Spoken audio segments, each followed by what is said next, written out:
4-2-3, has a ton of range. Ends with an overhead. Ends in an overhead.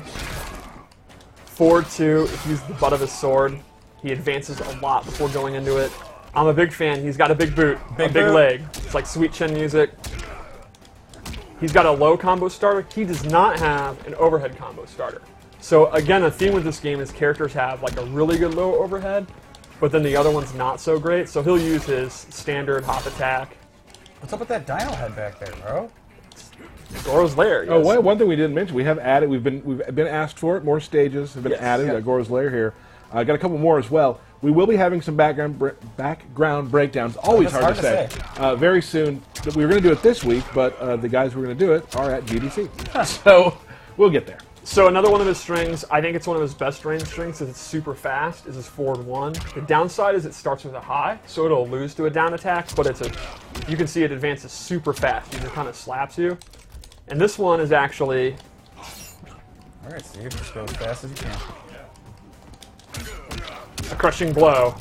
That leads to a pop-up if it counter hits. So that would mean at the mid-range, if you think they're going to throw out a slow attack, like maybe Sub-Zero is going to do his back too, you go ahead and throw that out. If you get the counter hit, you're going to get a pop-up. You might not be a tournament player anymore. Like, that's obvious, right? But there is no one better at working the menu screens than you.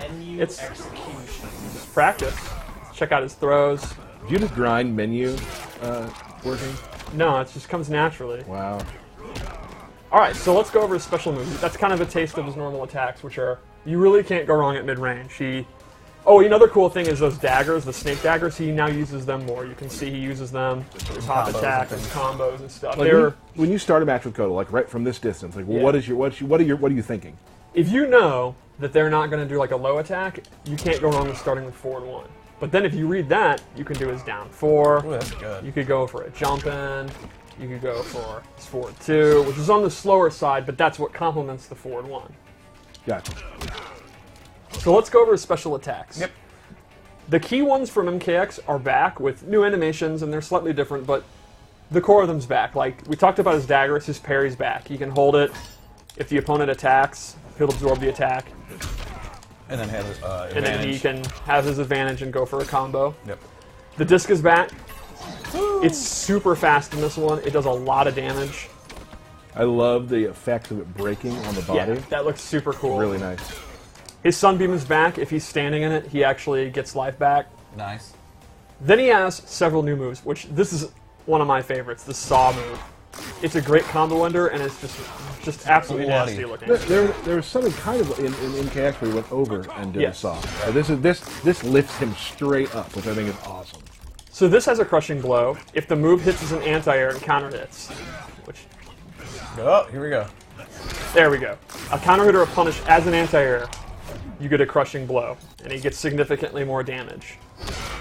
And then he has this really... I love the effects here. The effects are amazing. So he's opening up the ground. Yeah, that's a hell of a ground pound. So those are his base moves, and I, as always, set up 3 loadouts. So let's go through that. One of our lights popped off. That's great. Even the lights are popping off. We're live, pal.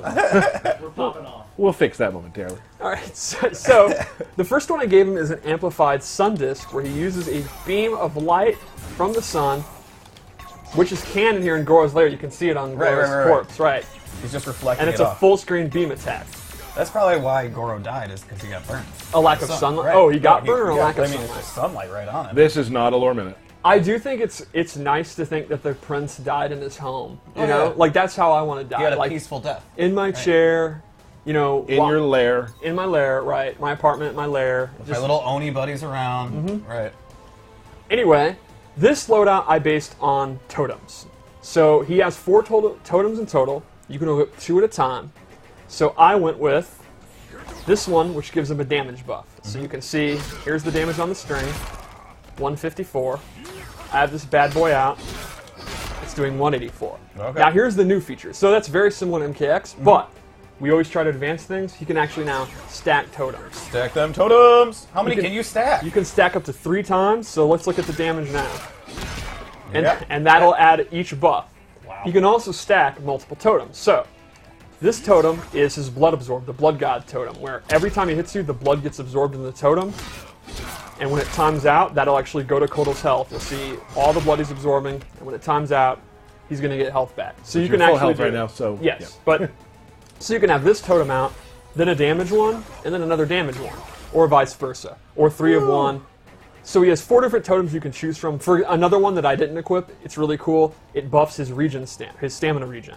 So if you're using meter burn attacks all the time, because why wouldn't you? Yeah, absolutely. He has significantly faster regen. That's pretty awesome. And you said you can only have 2 of those out Right. at a time. 4 totems that you can choose from. You can have 2 that you choose, and then you can have 3 that you can stack, if that makes sense. Yeah, absolutely. You can mix and match as you please. Yep, and it just looks cool to stack the totems. Like, look at that. Yeah. The math was definitely confusing to me just then. All right, so there are... Just kidding. I get it. All right, so let's go to a second loadout. I'm a huge fan of this one. You're a fan of pretty much all of them, Steve. This one I'm really into. Oh, super fan. Gotcha. Because this is my cat loadout. Ah, it looks so cool. He turns into a jaguar, and he has this full screen lunging attack that goes into this awesome And thing. it just eats your throat real quick. Yeah, I mean, that's what cats do, right? Yeah, it'll go straight for the jugular every time. Then, we didn't see this in the trailer, he actually has an air one, where he does this party crasher move, turns into a cat, and then rolls away. That's awesome. And this is great for, you know, faking and jump-ins, or jumping over fireballs and punishing them. And then lastly, I gave him this sundial move, which controls the air, and when he amplifies it, he gets this big burst that'll knock the person down. You can do it as a combo ender, as a guaranteed anti-air if you read they're going to jump. Sure. And just to bring sunshine to the room. Oh, that's sweet. That's sweet. I like that. Maybe most important of all. Yeah. I think so. It's the friendships we made along He's the way. a just and benevolent Khan in a way. Like, he's kind of a tyrant, but he's better than Shao Kahn. Oh, and absolutely. I think he would bring sun. I must bring sun to my Aztec. What a compliment. He's better than Shao Kahn. Yeah. Yeah, I mean, that is a compliment. Yeah. All right, so what about one more loadout? Sure. Yeah. This is your loadout. Yes. Ooh. This is my skin that I use. Okay. Just previewing everyone. This is my skin. Oh, yeah. Oh. What exactly is on his head? That's a bear head. A bear head. That's a bear he personally killed. Okay. Okay. So, this loadout, the first thing I gave him was a different amplified discus throw, where he Ooh. actually literally does a discus throw. And you can actually do this up close, and it'll, the swing hits. So it's a good combo ender for damage, and it just looks funny. Then I gave him this pop-up attack, this sunlight uppercut, which is like one of his main combo starters. it's kind of like it's towards 2 or whatever. Yeah, it's That's very right. similar to Towards 2 in the last game. And then a command grab, which is so good. This is the move. I mean, the amplified version of this move is so amazing. So when he drinks blood, he gets a buff. You can see his tattoos are glowing, and that gives him a damage buff. He can stack it 3 times. Every time you do it, the tattoos are going to glow longer, and the buff lasts longer. Now you can see he'll be at max level. His tattoos are hella glowing, and now he gets this damage buff. And it lasts a pretty good amount of time. So the more command grabs you do, the more stronger you get. And he has tick throws, just like you'd expect. His down one. Explain tick throws for those who don't know what that means. The idea there is you're doing a normal attack that the opponent blocks, and you cancel into the command grab, and the opponent's still going to be blocking, and they'll actually get grabbed. So, for example, with 4-3-4, Yep. with 4-3-4, it's an advancing 2-hitting string, so the opponent's going to want to keep blocking. You can go into that, and it'll actually go into the throw. So the opponent has to let go of block to like uppercut you or hop attack out, which means you can then go into doing the whole string. Got it. And this is another one that's really good.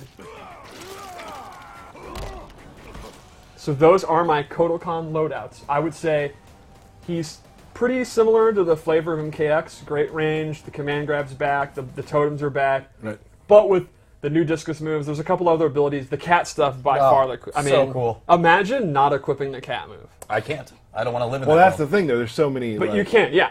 If you are crazy and wacky and you hate cats, so you're a bad person, you could not use the cats. Was that too much? Yeah, bit- I mean, little I'm bit kind of a dog person, really. I mean, Yeah. yeah. Well, I like dogs too. It's just cats are obviously superior. Okay. Okay, moving on. Catwoman main talking Yeah, here. so- So let's keep that in mind.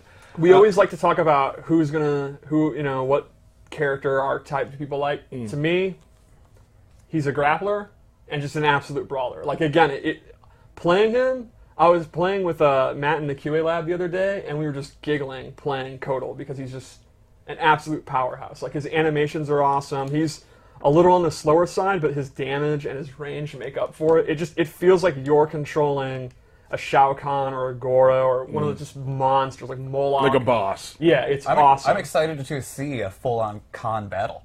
Like, yeah, I have. That was the match we were playing with Shao Kahn versus Kotal Kahn, and we were just laughing constantly at just these hosses. It's Andre the Giant versus like Big Show, if that had been possible. King Kong Bundy, maybe. Yeah, the late great King Kong Bundy. here we go with this. Okay.